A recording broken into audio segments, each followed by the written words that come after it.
रहमतुल्लाहि व बरकातुहू। बिस्मिल्लाहि वस्सलातु वस्सलामु अला रसूलिल्लाह। अम्मा बाद फ़अऊज़ु बिल्लाहि मिनश शैतानिर रजीम। व इज़ आतैना मूसल किताब वल फ़ुरक़ान लअल्लकुम तहतदून। जैसा कि हम हज़रत मूसा अलैहिस्सलातु वस्सलाम का जिक्र कर रहे थे कि जब अल्लाह रब्बुल इज़्ज़त ने उनको जबल तूर पे बुलाया और किताब अता की, उसका जिक्र अल्लाह फरमाते हैं वाइज़ आतैना, तुम उस वक़्त को भी याद करो, आतैना जब हमने अता की, जब हमने दी मूसा को अल किताब किताब। हज़रत मूसा को कौन सी किताब मिली है? तुरात। वल फुरकाना, और ऐसी चीज़ है जो फ़र्क करने वाली है, हक और बातिल में, अच्छे बुरे में वो क्या करने वाली है? फ़र्क करने वाली है। ऐसी ये वो किताब है। क्यों दी? आगे वजह भी उसकी बताई, लअल्लकुम, ताकि तुम तहतदून, हदायत याफ्ता बन जाओ, ताकि तुम राह पालो, तुम सीधे रास्ते पर आ जाओ।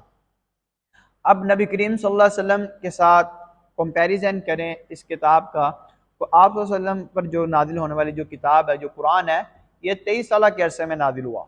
जबकि हज़रत मूसा अलैहिस्सलाम को जो किताब मिल रही है वो एक ही दफ़ा मुकम्मल तौर पर अल्लाह रब्बुल इज़्ज़त उन्हें अता कर रहे हैं। जबकि नबी करीम सल्लल्लाहु अलैहि वसल्लम को जो मिलने वाली है वो 23 साल के अरसे में थोड़ा थोड़ा करके वो कुरान नाजिल हुआ, तो फिर उसको महफूज किया गया।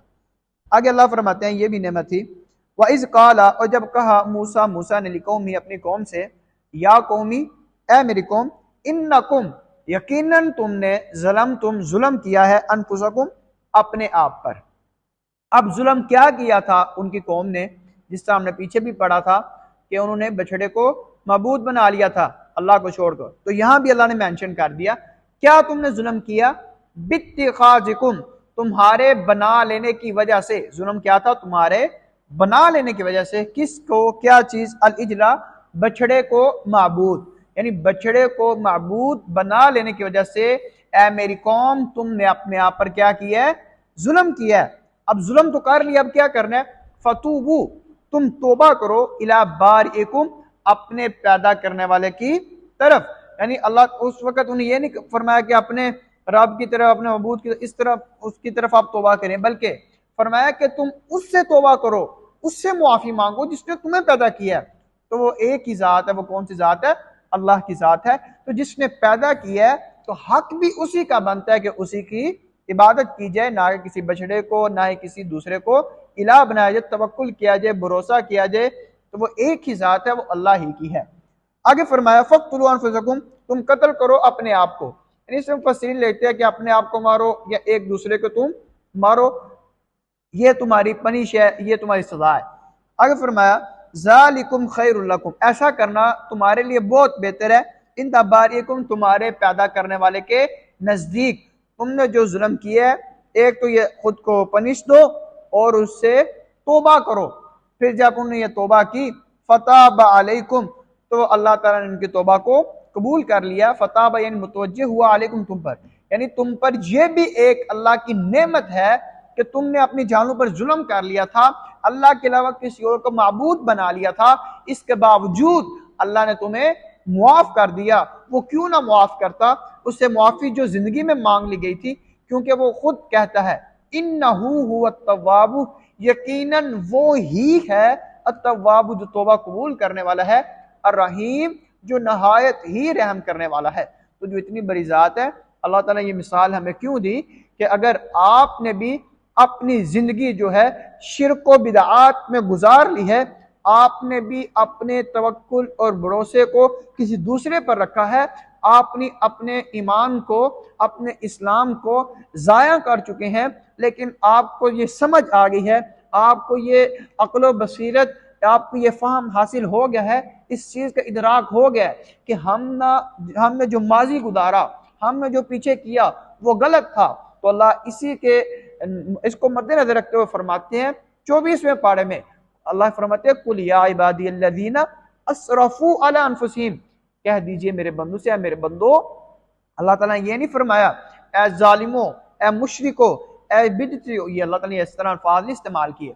अल्लाह ताला ने बहुत मोहब्बत बड़े अल्फाज इस्तेमाल किए, चाहे वो मुसलमान है, काफिर है, मुशरिक है, मुनाफिक है, कोई भी है।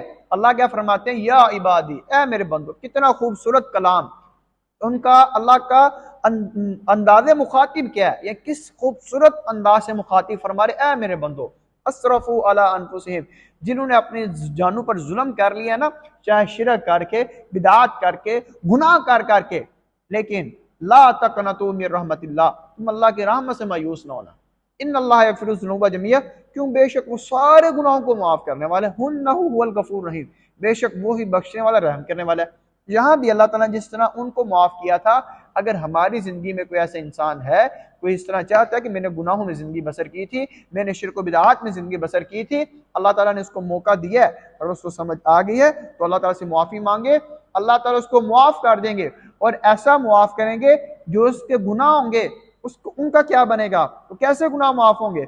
अल्लाह फरमाते हैं इल्ला मन ताब व आमन व अमिल अमलन सालिहा, जो कोई तौबा कर लेता है, ईमान ले आता है, नेक अमाल शुरू कर देता है, अल्लाह ऐसे लोगों को क्या करते हैं, फ़उलाइका युबद्दिलुल्लाहु सय्यिआतिहिम हसनात, अल्लाह उनके गुनाहों को नेकियों में कन्वर्ट कर देते हैं, उनको बदल देते हैं। यानी जितने बड़े बड़े गुनाह थे, अल्लाह उतनी बड़ी बड़ी नेकियां बना देते हैं। कब? जब इंसान तौबा कर लेता है, अल्लाह से मुआफी मांग लेता है, अल्लाह के सामने आ जाता है कि या अल्लाह जो हो गया सो हो गया, मैं ही बुरा हूं, मैंने जुल्म किया है, यानी अपने जुर्म का एतराफ कर लेता है, तो अल्लाह ताला को उससे बड़ा प्यार आता है, अल्लाह ताला उसे मुआफ भी करते हैं और क्या करते हैं, उसके बड़े बड़े गुनाहों को नेकियों में कन्वर्ट कर देते हैं। आज के लिए इतना ही काफ़ी है, तो आज की हदीस की तरफ चलते हैं। आज की हदीस का टाइटल है कि कौन सा सदका बेहतर है, बेहतरीन सदका कौन सा है। रावी हजरत अबू हुरैरा रज़ी अल्लाह तआला अन्हु बयान करते हैं, क़ाल रसूलुल्लाह सल्लल्लाहु अलैहि वसल्लम, अल्लाह के रसूल सल्लल्लाहु अलैहि वसल्लम ने फरमाया, खैरुस सदक़ाति, बेहतरीन जो सदका है वो ये है, मा काना अन ज़हरी गिनन, जो इंसान बेपरवाह होकर दे, जो इंसान बेपरवाह होकर दे, और वबदा बिमन ताउल, और उसकी इब्तिदा करे बिमन ताउल, अपने घर वालों से, जो उसके मातहत हैं उनसे इब्तिदा करे। अब बेपरवाह होने से क्या मुराद है, यानी इससे मुराद ये कि जब इंसान सदका करे तो उसकी ये सिचुएशन होनी चाहिए, उसके अहलो अयाल के लिए कुछ ना कुछ बचा होना चाहिए। ये ना हो कि अपना सब कुछ अल्लाह की राह में दे दे और खुद वो फकीर बने, खुद मांगता फिरे, कंगाल हो जाए। तो अल्लाह फरमाए ऐसा, अल्लाह के रसूल फरमाए ऐसा नहीं करना, बल्कि ऐसा सदका देना है अपने घर वालों के लिए, उनके ज़रूरियात के मुताबिक वो खर्चा निकाल ले, बाकी जो बचता है वो अल्लाह की राह में खर्च कर दे। यही है कि जिस तरह अब ये कुछ मिसाल देते हैं, कहते हैं हज़रत अबू बकर सिद्दीक भी तो सारा माल ले आए थे, हज़रत अबू बकर सिद्दीक भी सारा माल खर्च कर दिया था, तो वो उनका जो तवक्कुल का लेवल था, बिलीव का जो लेवल था, उस लेवल को आप नहीं पहुंच सकते। जब अल्लाह के रसूल ने पूछा था अबू बकर घर में क्या छोड़ के आओ, कहते अल्लाह और उसका रसूल छोड़ के आऊं, जिस अल्लाह और उसके रसूल ने पहले मुझे दिया था वो अब भी मुझे दे देगा। अब उन जैसा तवक्कुल है तो फिर ठीक है, आप अल्लाह की राह में सारा खर्च कर सकते हैं, लेकिन उन जैसा तवक्कुल नहीं है तो हो भी नहीं सकता, उन जैसा तवक्कुल हो भी नहीं सकता। तो इसलिए अल्लाह के रसूल ने हमें ये एहतियात बताई है कि आपने सदका करना है तो इस सिचुएशन में करना है, ये सूरत हाल होनी चाहिए, इसको मद्देनजर रखना है कि आपके घर में कुछ है या नहीं है, अपने बीवी बच्चों के लिए, अहल अयाल के लिए कुछ है, उनके लिए रखना है, तो उसके बाद जो इजाफे वो आप सदका कीजिए। यह ना हो कि आप सारा कर दें और बाद में आप और आपके बच्चे एक दूसरे से, किसी और से मांगते फिरे, फकीर बनते फिरे। तो अल्लाह ताला से दुआ है अल्लाह रब्बुल इज्जत हमें बेहतरीन सदका करने की तौफीक अता फरमाए। और जो आज हमने कुरान पाक की आयत पढ़ी है उसमें जिस तरह अल्लाह ताला ने उनको माफ़ किया, अल्लाह ताला से हम भी अल्लाह की बारगाह में दरख्वास्त करते हैं कि या अल्लाह हमें भी मुआफ़ कर दे, हम भी बड़े गुनाहगार हैं, हमने अपनी जानों पर बहुत जुल्म किए हैं, तो या अल्लाह तू ही है, तेरे घर में बैठ के हम दुआ करते हैं या अल्लाह हमें तू माफ़ कर दे, चाहे वो सगीरा गुनाह है, कबीरा गुनाह है, और हमारे गुनाहों को नेकियों में कन्वर्ट कर दे, क्योंकि तू ही माफ़ करने वाला, खुद तू बार बार कहता है कि मुझसे माफ़ी मांगो, मैं माफ़ करूँगा।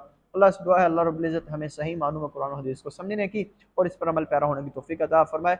वमा तौफीक़ इल्ला बिल्लाह, अलैहि तवक्कलतु व अलैहि उनीब।